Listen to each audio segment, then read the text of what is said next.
termasuk dengan pencabutan larangan ekspor benih lobster?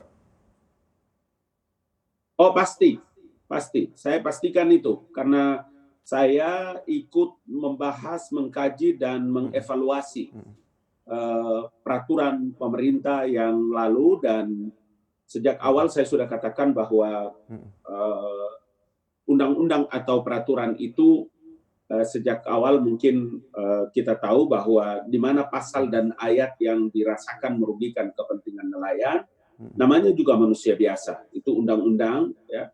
Tentu saja pada masa-masa yang berbeda, sehingga pada periode ini saya ingin mengatakan kepada Daniel dan para pemirsa bahwa pastikan ya bahwa undang-undang itu adalah berpihak kepada kepentingan nelayan.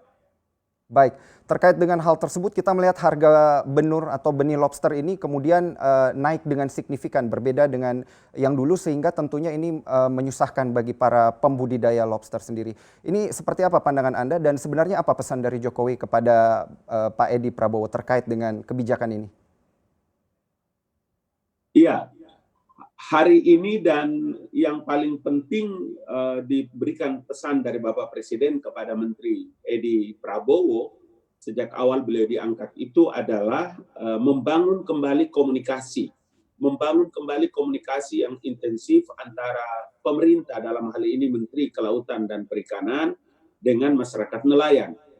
Daniel, kita tahu bahwa masyarakat nelayan itu berkali-kali datang, sampai mereka pernah menjaring itu kantor Kelautan dan Perikanan. Bahkan mereka menduduki sekitar Istana Negara untuk berdemonstrasi. Kenapa? Karena undang-undang yang dikeluarkan kemarin itu memang tidak memiliki keberpihakan bersama kepada nelayan. Itu sebabnya pesan Bapak Presiden untuk pada periode yang kedua ini Pak Edi Prabowo bisa melakukan komunikasi ulang dengan nelayan dan melakukan evaluasi terhadap kebijakan-kebijakan atau regulasi-regulasi yang menyengsarakan rakyat nelayan. Ya.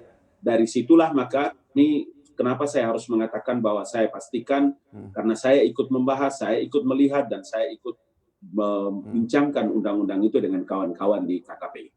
Baik, tapi di sisi lain ini kalau kita lihat dari data yang kami dapatkan bahwa ini dikatakan sepertinya lebih menguntungkan eksportir, Bang Ali maksud kami, karena kita lihat di sini PNBP yang dibayarkan hanya sekitar Rp15.000 per 60.000 ekor. Artinya apabila dijual di harga yang saat ini berjalan, maka keuntungan daripada eksportir ini jauh lebih besar sepertinya daripada PNBP dan juga kepada petani itu sendiri.